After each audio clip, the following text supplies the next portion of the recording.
My wife and I have been together for 8 years. Married the last 5. We met in college. We have both been working hard trying to get ahead in our careers and incomes. Within a few months of our marriage, my wife started gaining weight. She had been overweight before college. She had told me how she felt inferior to other women when she was overweight and never wanted to be there again. 3 years into our marriage, she was 70 pounds overweight. This affected her self-esteem and our intimate relationship. I maintained my weight by going to the gym on a regular basis. I always encouraged my wife to attend with me, but she always declined. She didn't like the hardcore weightlifters gym I attended. When she hit 75 pounds plus, she decided to start going to a gym. She got a membership at another more mainstream gym that catered more to women. The gym had many more treadmills and bikes. They also had early morning aerobic classes, which my wife attended before work. After a year, my wife lost all her weight and more.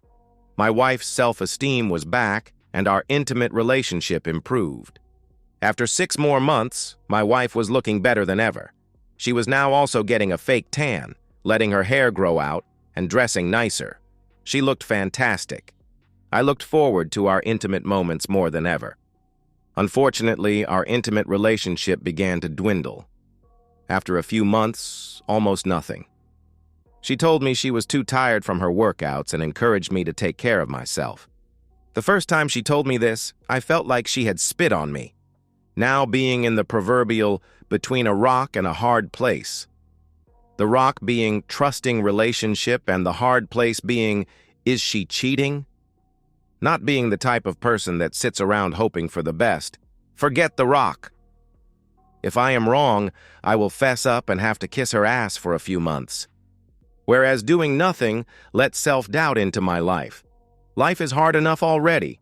I put a voice-activated recorder in the lining of her purse and turned on location tracking on her phone. I found she was meeting someone special on Tuesday and Friday mornings.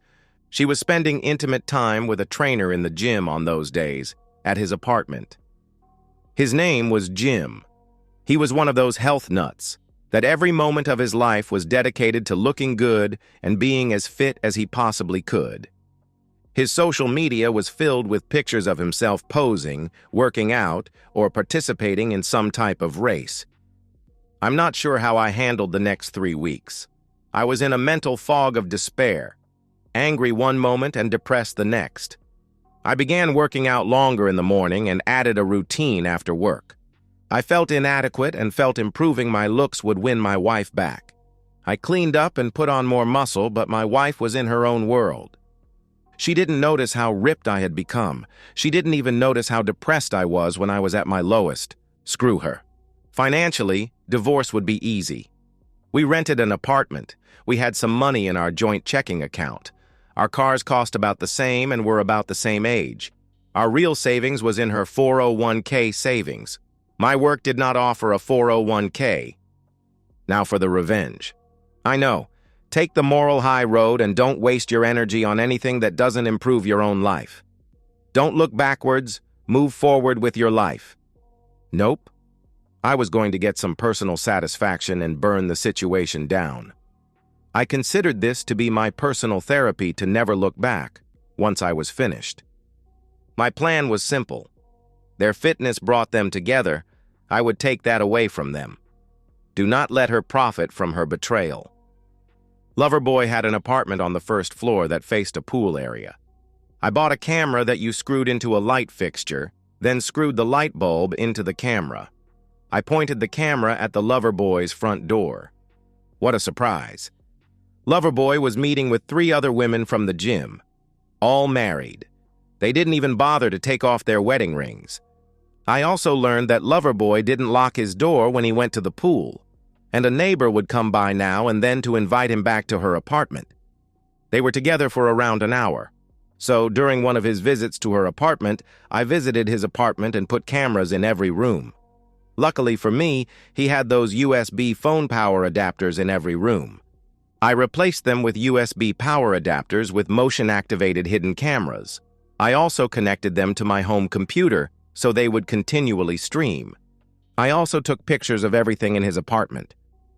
So I watched a couple of weeks of videos, I have to admit, he was meeting with some attractive women from the gym. My wife is a very attractive woman, but two of the other women were more attractive, even though they were a bit older.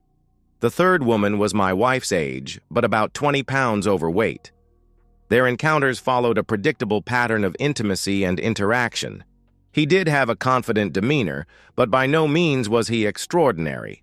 All three women were paying for his services. It looked like $100 each from the attractive woman and $200 for the overweight woman.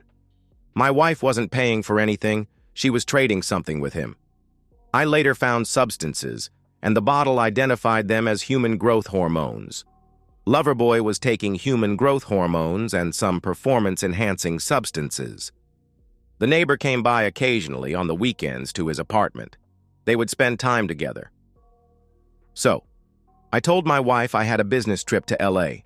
I then rented a car and went down to Tijuana. I hired a professional for the day. My plan was to get her to get multiple prescriptions from doctors for birth control pills. When I told her what I wanted, she told me she knew a better way. She knew a pharmacist that would give her as much as she wanted. She mentioned all the girls used him for various medications. I asked if he would be able to provide it in a liquid form for a syringe. She said yes, but it was probably intended for animals. She called him on her phone and set it up. I drove her to his pharmacy. She introduced us. I told him what I needed, paid him, and we left. I gave her 4 times what she said she made in a day. And yes, I did get a service from her. Remember, I hadn't been intimate with anyone for almost a year. Lover injected himself every few days with a hidden stash of substances. Using his spare house key I had found during my first visit, I removed all the testosterone from his vials and replaced it with estrogen. I then went home and replaced all the human growth hormones my wife had with testosterone. Almost 2 months later, my wife began showing the effects first. Her muscles began to get noticeably bigger, and she began to lose her temper. Her skin also began to break out more easily. I suggested she try a different tanning spray. Loverboy began to look noticeably softer. I saw him looking upset after weighing himself on his bathroom scale. During my wife's weekly visits, she was like a different person. He started taking additional substances to maintain his performance. My wife first voiced her concerns that the human growth hormone he was giving her was different or in a greater dosage than before. He reassured her that was not the case. Loverboy, noticing that he was changing, increased his injections. 4 months into Loverboy's treatment, he lost all his connections, including my wife. He couldn't maintain his previous lifestyle and seemed to have lost interest. My wife couldn't stop herself from angry outbursts, followed by massive mood swings. She would then be mad at herself for losing control, followed by crying. Loverboy lost his job at the gym when he broke down crying in front of everyone. Someone had teased him about his appearance. From what a friend told me, he tried to cry on my wife's shoulder, and she wouldn't let him. When he tried again, begging her, she lost her temper and punched him in the stomach. He actually laid on the floor, holding his stomach, crying. My wife stood over him, taunting him, calling him names. She was also kicked out of the gym. Neither Loverboy nor my wife went to the doctor to get tested. I assumed they had been taking too many illegal substances to want to hear what a doctor had to say. Loverboy started developing physical changes and was losing his hair. He finally went to a doctor. Blood tests revealed he had hormonal imbalances in his body. They suspected his thyroid and ended up surgically removing it. He will be on treatment for the rest of his life. As for my wife, she joined another gym but just wasn't trying as hard, seemed to have lost her motivation, her connection. She gained all the weight back, started losing her hair, and got a skin condition over her whole back, chest, rear, thighs, and face. Now she was begging me for intimacy. I told her I would not be intimate with her until I knew that her condition was not contagious. Because of her condition, I hadn't slept in the same bed with her in months. My wife finally went to a doctor. By now, the substances had worn off. The doctor scheduled my wife for an allergist and gave her some pills to help with her depression. My wife was hitting rock bottom emotionally. The next morning, There was an envelope on the front seat of my wife's car. Inside was a voice player, 2 pictures, and a note. The first picture was of my wife in a compromising situation with Jim. The second showed my wife with a substance. The drug label was clearly visible on the container, on the table next to her. The letter said, "I know you are having an intimate relationship with Jim. I have video and voice recordings. I will leave you instructions to leave me $10,000 in the 20s, or I will go to your husband with the evidence and the authorities with the illegal substance evidence. I will contact you later on how to get me the money." My wife listened to the tape in our driveway as I peeked out at her. She heard the sound of her and Jim's interaction. There was also a piece of conversation where my wife was telling Jim what a loser I was. I could see she was in shock when she heard the tape. The shock was then replaced with anger. My wife started her car and sped off. I watched her on the GPS. She was headed straight to Jim's apartment. Watching the pool camera, I saw her beating on Jim's door. When he opened the door, she jumped on him and started beating him. Before he could get her off and calm down, she had injured his face badly and pulled a large chunk of his hair out. He didn't have much hair left to lose. From the recorders in his apartment. Jim: "What in the hell is wrong with you?" Wife: "You're trying to blackmail me, you worthless piece." Jim: "I'm trying to what?" Wife: "Blackmail me, or you will tell my husband and tell the cops about my substance use." Jim: "Why in the hell would I do that? I have more to lose than you if it came out."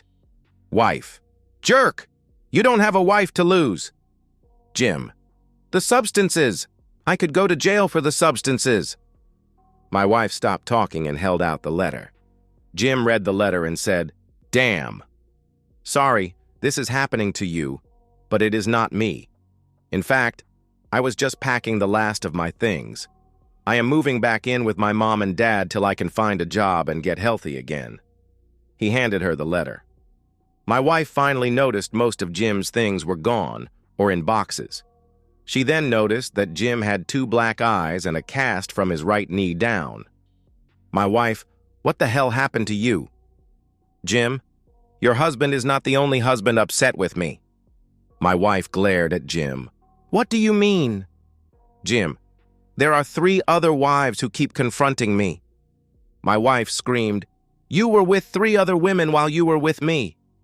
Jim said, "I'm sorry," and started to cry. Wrong answer. My wife grabbed his t-shirt and punched him hard, breaking his nose. Jim fell backwards onto his rear, leaving my wife looking down at him, still holding his shredded t-shirt in her hand. Wife: "I told you you were worthless. If I find out you have anything to do with this, I am going to harm you." Jim sat on the floor crying as my wife stormed out the door. That night after work, I could tell my wife was agitated. I didn't say a word. I left another letter in her car telling her to put the money into a gym bag and leave it in the trunk of her car when she was at the gym that day. When she came out from the gym, the bag was gone, and in its place was a cell phone. Using a voice disguising device, I called my wife the next day and told her the $10,000 was just a test. I would leave her alone if she would cash out her 401k and give it to me. She lost her temper and told me she would never do that. I told her thanks for the $10,000 and hoped she enjoyed her divorce, jail time, and her relatives seeing what an unfaithful woman she was. After trying to negotiate with me, I sent her one of the videos. She finally gave in. It took a month for her to get the money out. I told her to leave the money in her husband's trunk, and that I would retrieve the money while he was at the gym that evening. I reassured her she would never hear from me again, especially since she was out of money. By her GPS, I saw she was trailing me. I saw she parked down the street to watch my car. I bought a case of protein powder, gave the trainer my car keys, and asked him to put it into the trunk of my car. While he did it, I went and worked out. When I got back from the gym that evening, I saw her sneak outside and look in my trunk. The box of protein was there, but the money was gone. A few days later, I took her to a very expensive restaurant for our anniversary. A jacket and tie are required for the men and dresses for the women. During drinks, I served her the divorce papers with pictures from her affair. Her first question was, "How did you get these?" I told her I had found them on my front seat after going to the gym. She started crying, told me she loved me, and that we could work through this. I told her the evidence showed she had been meeting with him for almost a year. I had also heard some of the horrible things she had said about me. I had even heard her planning on taking all our money and leaving with him. She cried and told me she would be the best wife a husband could want. I told her calmly, "What? That's what got us into all this mess. You lost weight and improved your attitude, and what did you do with it? You betrayed me. Now you are back to being a depressed person, and I'm supposed to take you back?" I paused for a few moments, staring at her. "You're just a disappointment." She sat frozen as my words bounced around inside her head. She recognized them but couldn't quite remember where she had heard them before. Then there it was, the recognition in her eyes. As expected, she blew up big. She screamed at the top of her voice, "You son of a blip, I am going to kill you," as she threw her drink at me. Pushing away from the table, wiping my face, I accidentally pushed the table into her stomach. She took this as an insult. She picked up her salad and threw it at me. She then grabbed a steak knife and leaped over the table, trying to harm me. The tip of the knife cut through my jacket. By now, I was backpedaling fast and she was coming after me. Luckily, she did the classic overhand stab, and I was able to grab her arm. 2 waiters then helped me to wrestle her to the ground as she screamed out how she was going to kill me. We managed to get the knife away and her onto her stomach on the floor. The 2 waiters sat on her back until the police arrived. When the police arrived, she was still seething. When the waiters got off her back, she surprised everyone by jumping up and trying to stab me again with a knife that she had been laying on. The police tasered her, put her into handcuffs, and then took her away. When the police questioned me, I briefly explained I had served her divorce papers for adultery. I told them I started recording everything after she started yelling at me. I did not tell them I started it right after my disappointment remark. After watching the video, they asked me to send them a copy, then they left. The video evidence of the restaurant fight and her attempt to harm me got her some jail time. That, plus her evidence of adultery, got me a favorable split during the divorce. In fact, I got all the cash and all of the assets except her car. Since my wife had stolen a large portion of our marital assets, her 401k, the judge told my wife he believed the missing money, the $10,000 and the 401k, were in her possession or in her lover's possession. Either way, she was responsible for paying me back my owed share. She declared vehemently that she did not have the money and her blackmail story didn't fly at all. She even tried to accuse me of orchestrating it, but she only had accusations. She had to pay me alimony for 5 years to make up the difference from her theft. As for me, I had a great weekend in Las Vegas and miraculously won almost as much as my wife had stolen from me. After paying the tax on $10,000 plus the 401k amount, I was able to reinvest the money long-term in my own retirement fund. With my salary ever improving and the 5 years of alimony, I was able to buy my own condo and a couple of really nice cars. And to this day, I wonder why people are so stupid as to betray the trust of the person they love and trust the most, and then expect that person not to betray their trust in return. And so, we've reached the end of today's story. Was it what you expected, or did it take a twist you didn't see coming? I'm curious to hear your thoughts. Share them in the comments below, and let's get a conversation going. If this story kept you hooked, make sure to hit that like button. And if you're new here or just haven't subscribed yet, now's the perfect time to join our community. I bring you fresh, captivating stories every day, so click that subscribe button and turn on notifications so you never miss out. Thanks for watching, and I'll see you in the next one.